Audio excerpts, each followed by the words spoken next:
Welcome to the Diversity Report podcasts, where we interview the movers and shakers, the change makers and innovators shaping our future. I'm your host, Deborah Levine, award-winning author and editor of the American Diversity Report. With me today is the Reverend Dr. John Pawlikowski, an old friend from when we coordinated the National Workshop on Christian-Jewish Relations together in Chicago. John Pawlikowski is a priest of the Servite Order. He is a professor of social ethics and the director of the Catholic Jewish Studies program at the Catholic Theological Union in Chicago. He served for 6 years as president of the International Council of Christians and Jews and its Abrahamic Forum, and currently holds the title of Honorary Life President. He has authored, edited some 15 books on Christian-Jewish relations, as well as on social issues such as economic justice, war and peace, and ecological sustainability. He is the former editor of New Theology Review and a member of the editorial board of the Journal for Ecumenical Studies. He's also a founding member of the US Holocaust Memorial Council. Welcome, John. Well, thank you very much. It's a pleasure to have you here in your wonderful career in interfaith, interreligious affairs. And one thing I've always wanted to ask you is, what inspired you to become part of the interfaith world? Well, I suppose if I were to kind of go back, it would be actually almost to my boyhood growing up in Chicago. I grew up in a fairly diverse neighborhood, not so much racially diverse, but certainly ethnically diverse and religiously diverse. And many of my boyhood friends were not Catholic. They were by and large Christians. But I also had some interesting encounters with people from the Jewish community, because the area in which I grew up had a very large Jewish community. In fact, most of the stores and shops and so on in the area were Jewish owned. In fact, the Jewish bakery did its best business on Sundays after the Catholic masses. So sometimes I joke that my initial involvement was sort of through the stomach. But it was very interesting because I had a kind of a friend on the corner just down from my house was one of those old mom and pop sort of grocery stores, and they had a soda fountain. And many of us would gather there after class just for some ice cream or a glass of Coke or something. And there was a Jewish lad who always came in. He would have come from an Orthodox Jewish community. And we sort of struck up a friendship inside the store. But I was always puzzled because he never gave me his name. And when we walked out onto the street, it was as though he didn't know me. I think I understand it now. I think he was probably a bit apprehensive about being seen kind of fraternizing with Goy and so on. But there was a real friendship there. And I think that's what really first hit me, that religious identity, while important, does not have to be such that it just vitiates positive human encounter. I wouldn't, of course, been able to put it in those words at that time, but I think that was what really grounded me in many ways. I would say also my parents were very open to and really conveyed to me a sense of fundamental respect for all people, whatever their belief and outlook, but that we may disagree with them on some issue, but we had to respect them.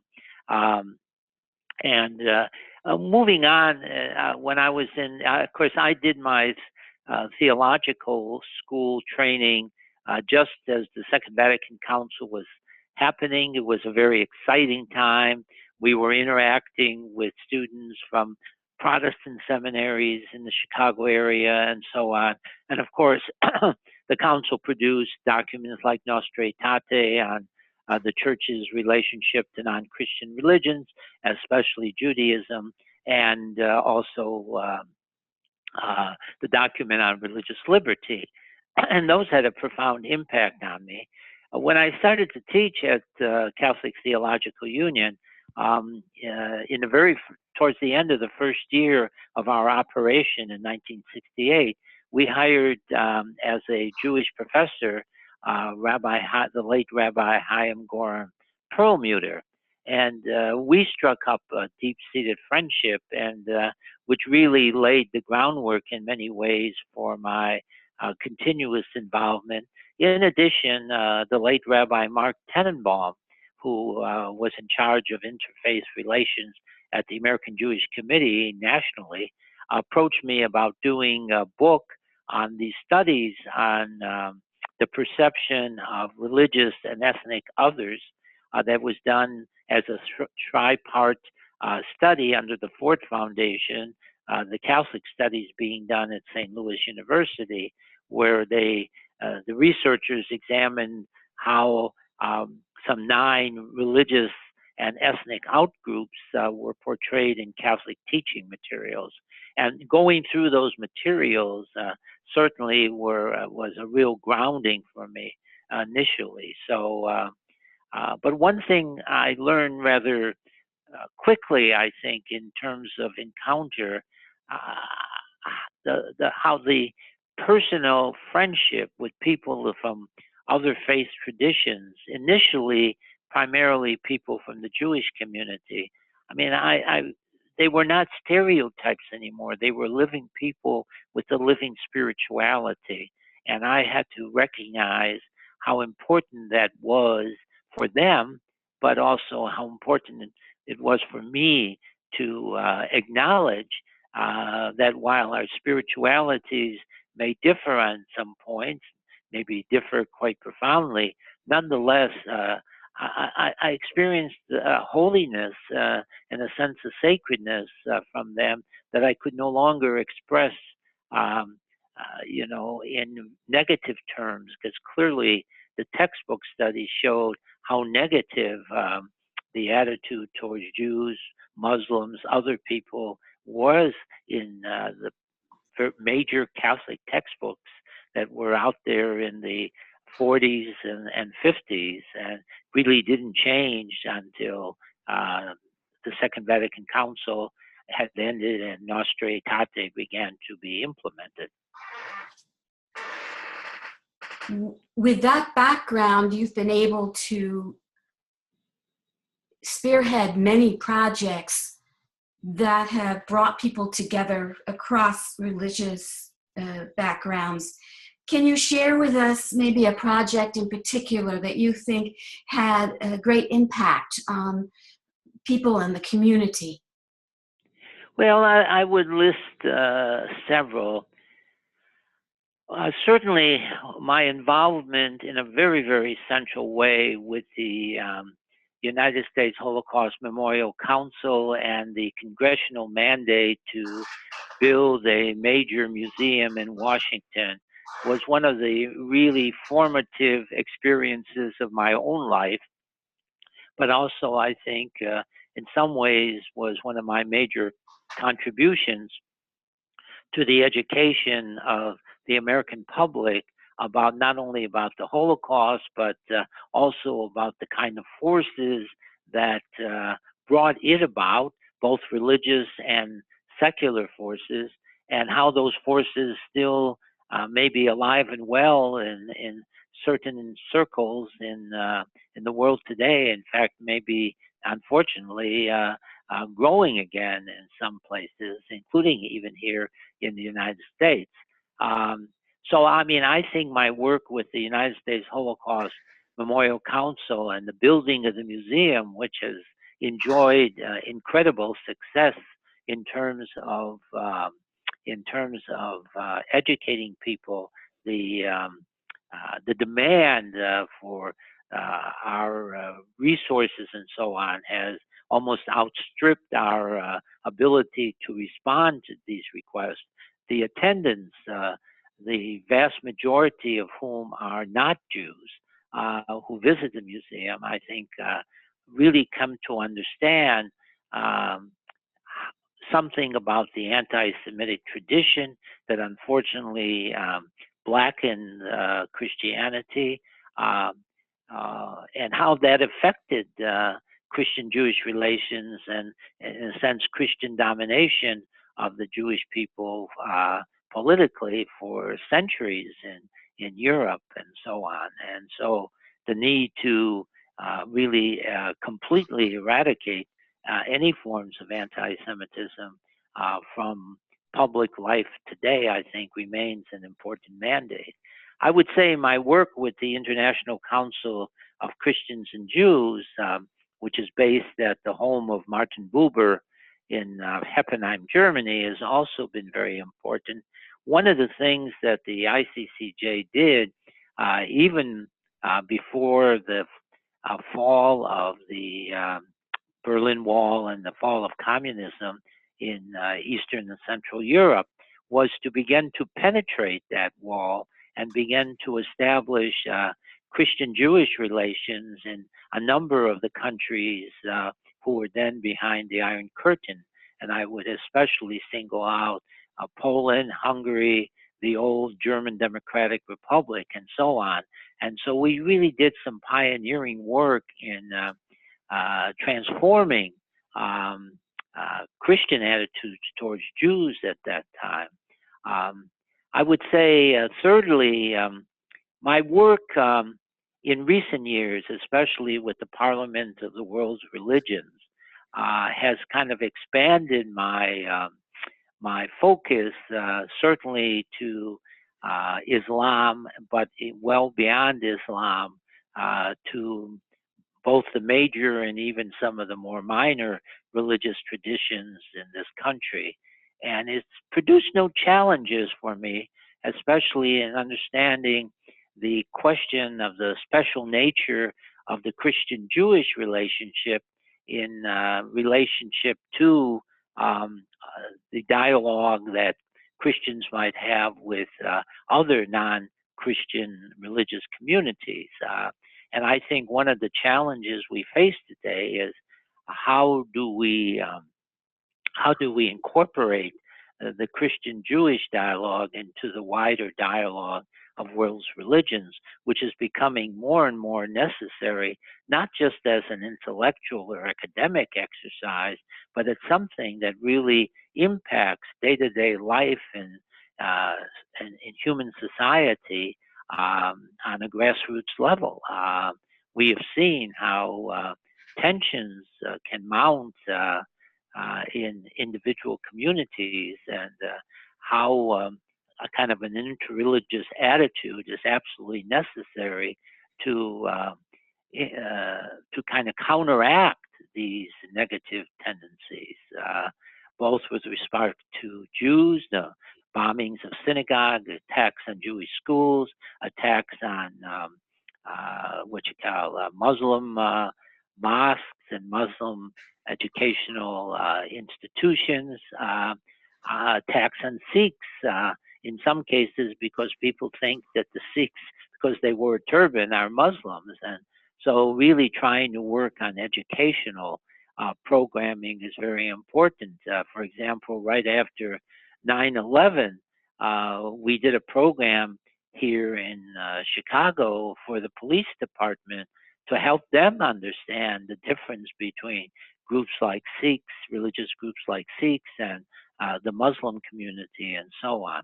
And I would say, fourthly and lastly, my involvement with the creation of something called the Council of Centers on Christian-Jewish Relations, which embraces some 30 centers, mostly at either theological schools or universities throughout the United States, and a couple in Canada as well. I think these are very important because these centers are helping to educate not only the general public, but also the younger students on campus. And in an era when there's a growing sort of drop in institutional belonging on the part of many young people who still regard themselves as spiritual, but not necessarily interested in formal ties to an institutional expression of religion. These students, which can be are contacted in the classroom by teachers, that is, I think, a very important area today, and for me right now, much more important than even some of the sort of formal dialogues at the mega level, say between the Catholic Church or the World Council of Churches and organizations such as ICHKIC, which is the International Jewish body for official dialogue. Those dialogues are important, but I don't know how much impact they really make on a continuing basis because so many of the younger generation simply doesn't see their religious affiliation as tied so compactly to many of these institutional embodiments of religion. So I think we've got some new challenges to face in terms of what's happening generally in the, if you want, in religious communities, not only in this country, but in many others. And so the work of someone like Ivo Potel and the Interfaith Youth Corps, for example, again, trying to reach the younger generation and create a dialogical relationship. If I would have some critique of that, it's someone like Ivo Potel would downplay any kind of discussion of formal religious beliefs for fear that it'll cause tension and that the relationship should be primarily rooted in what I might call social responsibility and social service. Certainly social responsibility and social service are extremely important areas in my mind, but I think that there also needs to be some kind of analysis of particular beliefs and how they are not merely religious beliefs, but religious beliefs that in one way or another impact, in many cases, the relationship among people in the sort of public sector. And so I think those are very important as well. Well, thank you. You've been very busy with projects, and I appreciate your analysis of what is going on, what should go on, and the trends that are happening in the interfaith world. You see that campuses will increasingly offer coursework in religion and world religions, religious diversity? Well, I think there has been certainly. I mean, most of these centers I referred to are connected with theological schools and universities, and have as part of their operational schedules, course teaching and so on. And I think, again, given the fact that decreasing number of younger people find themselves in a church or synagogue or even mosque on whatever their whatever day of the week they celebrate as holy, I think it becomes very, very important to have the opportunity to reach them in a classroom setting where you can also have more time to discuss issues and to have interchange among people. And I know that's happening. And most of our universities actually today are quite, whether they're officially Catholic or Protestant, or even some of the few Jewish institutions, are much more diverse than they once were. So that's very important because we're seeing the significance. I mean, for example, one of the issues that's certainly coming up now quite a bit, in which some groups are like the Tenenbaum Center in New York and some others are trying to address, is religious diversity in the workplace. Because most people work, whatever kind of work they do, and increasingly they're working with people who are different from them ethnically, different from them racially, and in many cases different from them religiously. And I commend some of the corporations, because I've been involved in a minor way in some educational programs. For example, at several corporations in Chicago area who at lunchtime offer their employees the opportunity for actually discussions about religious diversity and so on, not just even generally, but even how it impacts the workplace situation in their particular location. So these, I think, are new areas, and we're seeing that interfaith, interreligious discussions are not just for academic experts, not just for high-ranking religious leaders, but it's something that needs to take hold within the general community. When we had the Parliament of the World's Religion in Chicago in 1993, our motto was not that the world, the interreligious world was coming to Chicago, but in fact that the interreligious world already existed in Chicago. And Chicago was certainly not unique. You can almost name any major global city these days, and you could make the same analysis. So interreligious relations are becoming a very central feature of our society on a global basis. It's also true that I think that religious communities, but they have to work together. No one religious community can promote some of the very important goals of global society today, such as the new sustainable goals developed by the United Nations. We had the first set, which did accomplish quite a bit, and now we're in a new set of global goals. And I think, for example, people at the United Nations will tell you that while they certainly have the experts who can draw up programs for meeting some of these global challenges, that in fact religious communities are absolutely vital in providing a sense of motivation and commitment to these kinds of efforts on the part of the broad public, and that people, the experts, whether at the United Nations or universities or other think tanks, can't do it by themselves. They can propose what needs to be done, but for people to really come on board and support that, I think does require some motivation, and that the religious communities can play a very significant role. But no one can do it. Catholics can't do it by themselves. Jews can't do it by themselves. Muslims can't do it by themselves. Sikhs can't do it by themselves.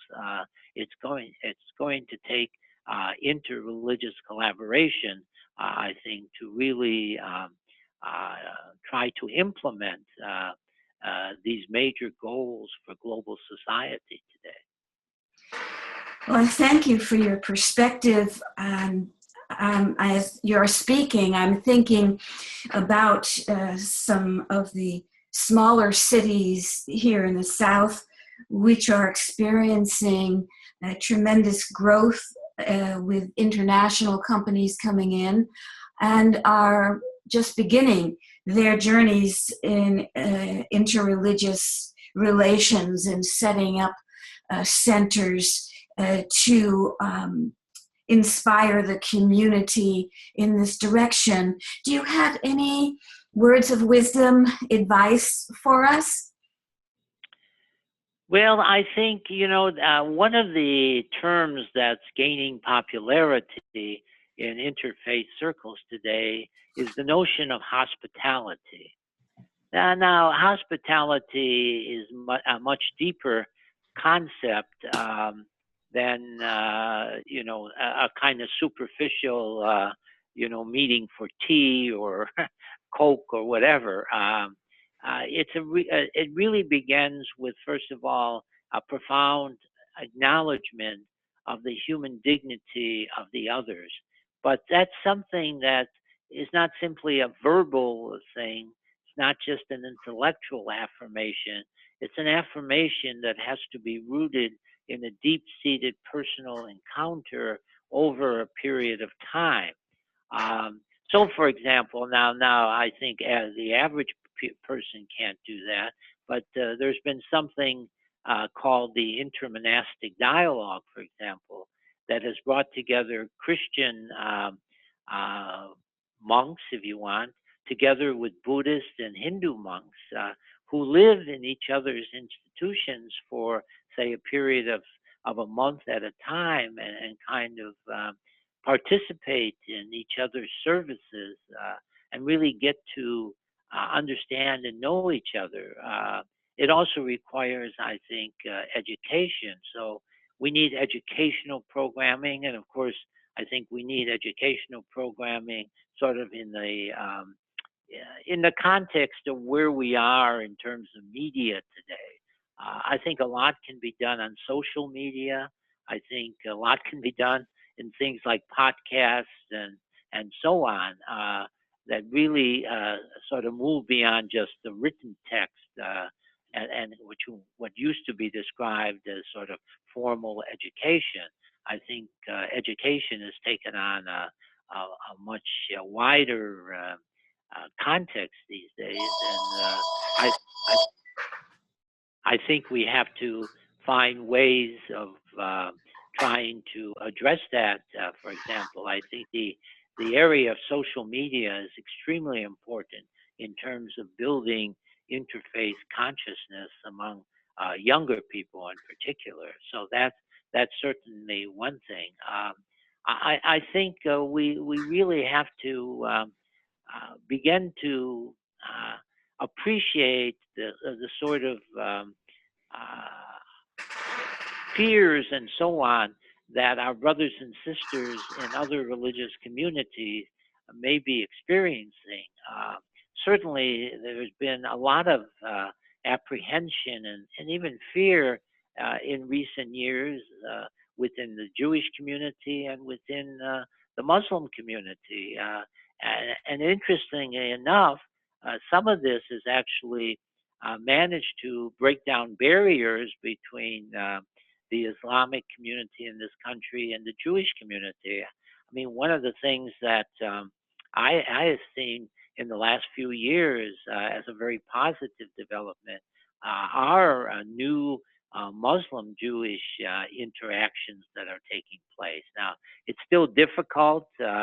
Certainly, the situation in the Middle East, and both in terms of Israel-Palestine, but also ISIS and some of the other radical Islamic groups and their total misuse of religion continue to create major problems. But I'm very encouraged by some of the developments, I should say, in the Muslim-Jewish relationship that's, I think, are very important. But I think people have to begin to think now much more in an interreligious mindset. The societies that grew up in Europe, the societies that grew up in North America were not diverse. And many of us who are older grew up in fairly insular settings in terms of religious communities. I was privileged to have some extension of that to the other Christian communities and to the Jewish community as I was growing up. But no one, they were sort of informal. No one really sort of interpreted my experience for me. And I think, even at the basic level of parental education of children and so on, we really have to make interreligious consciousness a central part of self-identity today. Yes. It's not just a peripheral thing. It's just not being nice to other people. I think it has to become a fundamental aspect of how we understand ourselves. We can have a deep commitment to our respective faith, but I think we also have to have a deep commitment to try to understand and value the religious perspectives of other people in our increasingly interreligious social context, and how important such understanding is for harmonious relationships, whether in the workplace, in cities, or in national life. And we can't isolate ourselves from the global setting. We can't be insular. We really, as I think Pope Francis has said, we really have to reach out and understand that today more and more the human community is a brotherhood and sisterhood, and that requires some significant understanding of the religious dimension of brotherhood and sisterhood. Well, thank you, John, for that inspiration. And I want to share with you how much I have appreciated your work and presence in my work all these years. You have not only inspired me to push forward, but to also explore new ways of doing interreligious work. And it's been truly an honor to touch base with you periodically over these decades, to check in with what we're both doing. And there is no one quite like you. Well, I don't know about that. I do. Hopefully God will make a few more of me, or at least the good side of me. Well, we shall see. It will be a tough job to do that, and I totally want you to know how much you have meant in the development of my own work personally. And is there anything else that you would like to add before we conclude our podcast? No, I think we pretty much have covered most of the issues. And again, it's just that I think creating an interreligious mentality is not just an option. It is a must. It is a must. It is an absolute requirement, I think, if we're going to have peace, tranquility, and justice in human society today. Well, you certainly contributed to creating that interreligious mindset in me all those years ago. And again, I thank you, and I expect that our readers will thank you also for this opportunity to hear from you. Well, thank you. Wishing you all the best. Okay, bye-bye. Bye-bye.